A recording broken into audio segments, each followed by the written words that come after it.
تو اخبار پڑھتے تھے یا ریڈیو پر بھی، ایک لمبی کہانی ہے لیکن بہرحال.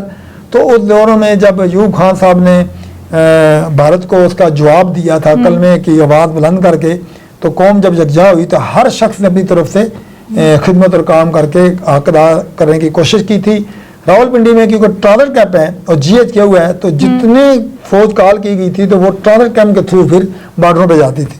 تو ہم نوجوان اکٹھے ہوتے تھے، پھول، ماچس، سگریٹ، کاغذ، پین، یہ جو چھوٹی چھوٹی چیزیں ہوتی تھی وہ ہم ٹرانزٹ کیمپ جاتے اور وہ فوجیوں کو دیتے کہ تاکہ وہ بارڈر پہ جائیں تو ان کی ضروریات میں کام آئے. جی. اور دوسرا کام جو میں نے کیا ہے، 2 کام اور کیے، وہ یہ کہ میں نے اس وقت بہت کم لوگوں کو یاد ہے، بہت کم لوگوں کو میں نے، بلکہ میں نام نہیں لیتا، ایک بڑا سیاسی لیڈر ہے ہمارا میٹنگ کا، اس نے بھی اس کی پوری وہ بات نہیں کی، اس کو بھی پوری شاید پتہ نہیں تھی. میں نے خود 2 ٹیڈی پیسے میں ایک ٹینک خریدے کا نعرہ لگا کے اس زمانے میں 2300 روپیہ جمع کیا تھا، جو میں نے بار فنڈ میں جمع کرایا تھا. وہ 2 ٹیڈی پیسے میں ایک ٹینک کا یہ اس لیے فارمولہ بنایا گیا تھا کہ ایسٹ اور ویسٹ پاکستان کی ساری آبادی جو اس زمانے میں غالباً ٹوٹل 8-8.5 کروڑ بنتی تھی، اگر وہ 17 کروڑ ٹیڈی پیسے بنتے تھے تو اس قیمت سے ایک ٹینک خریدا جا سکتا تھا. بالکل. تو وہ یہ نعرہ کسی نے یاد کیا جس کو ہم نے بھی فالو کیا کہ ایک ٹینک کی فوٹو بناتے تھے، ایک طرف شاستری کی فوٹو بناتے تھے اور نعرہ لگاتے کہ غلہ بنایا ہوا تھا کہ 2 ٹیڈی پیسے میں ایک ٹینک خریدیے، جس میں لوگ کوئی 10 پیسے ڈالتا تھا، کوئی 5 پیسے ڈالتا تھا، کوئی 4 آنے ڈالتا تھا، کہتا تھا میرے 5 ٹینک ہیں، میرے 2 ٹینک ہیں، میرے 10 ٹینک ہیں. تو اس طرح ہم نے 300 روپے کے قریب، اللہ کمی بیشی معاف فرمائے، وہ جمع کر گئے. اور دوسرا اس سے بڑا ایک اور کام بتاتا ہوں جذبے کا.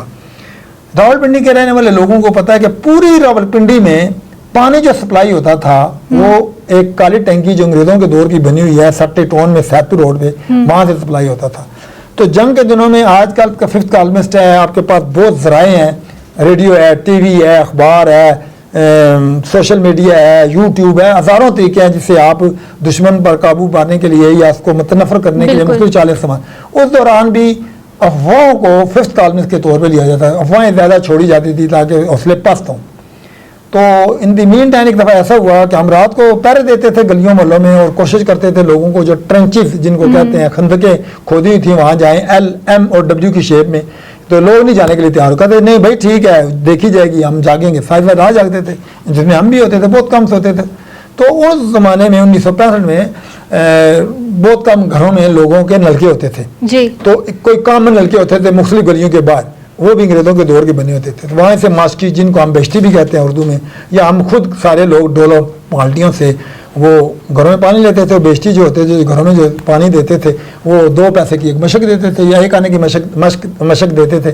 تو بہرحال وہ ایک دفعہ ایسے ہوا کہ میں باہر آیا تو دیکھا نلکے پہ ڈھیر لگا ہوا تھا ڈولوں کا، بالٹیوں کا، اور شور پڑا ہوا تھا، افواہ پھیلی تھی کہ انڈیا کے جاسوس نے کالی ٹینکی جو پانی جہاں سے پوری پڑنے کی سپلائی زہر ڈال دی ہے، تو پانی جو ہے نا آپ نہیں پیئیں. ساری راستے میں نے لوگوں سے پوچھا، کچھ خواتین بھی، میں نے کہا کیوں پانی کیوں نہیں بھر کیا، پانی نہیں آ رہا؟ تو انہوں نے کہا نہیں یہ بات نہیں ہے، یہ بات یہ ہے کہ یہ پتہ چلا ہے، معلومات ملی کہ پانی میں زہر ڈال دیا، آپ پانی کون لے کے جائے. تو الحمدللہ مجھے اللہ نے یہ توفیق بخشی، شاید پتہ نہیں مجھ سے کام لینا تھا.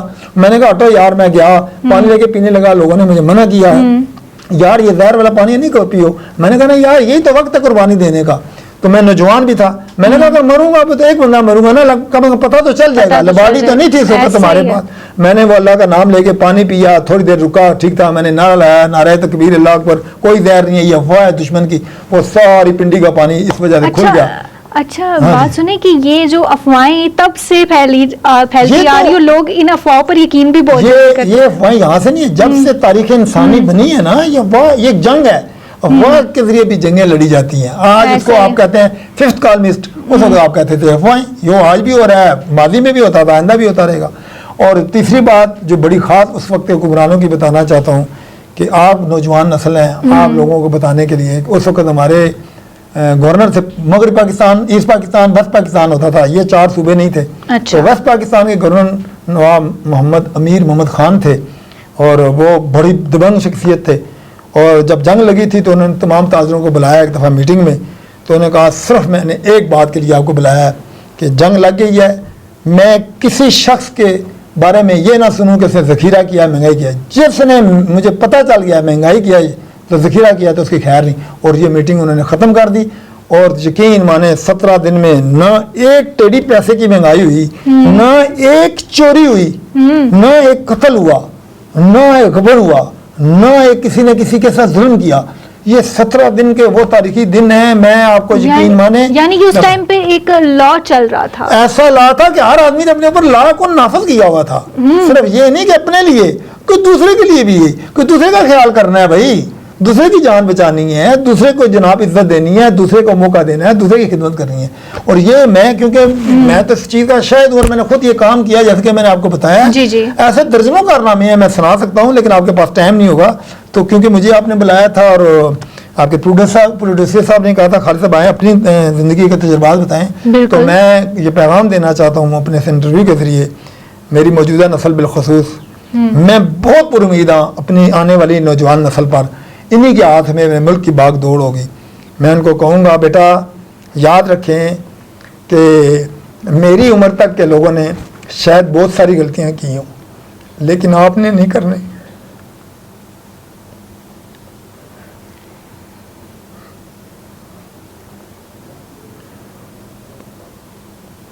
اللہ تعالیٰ سے دعا ہے میرے ملک کو سلامت رکھے. آمین. السلام. بہت شکریہ.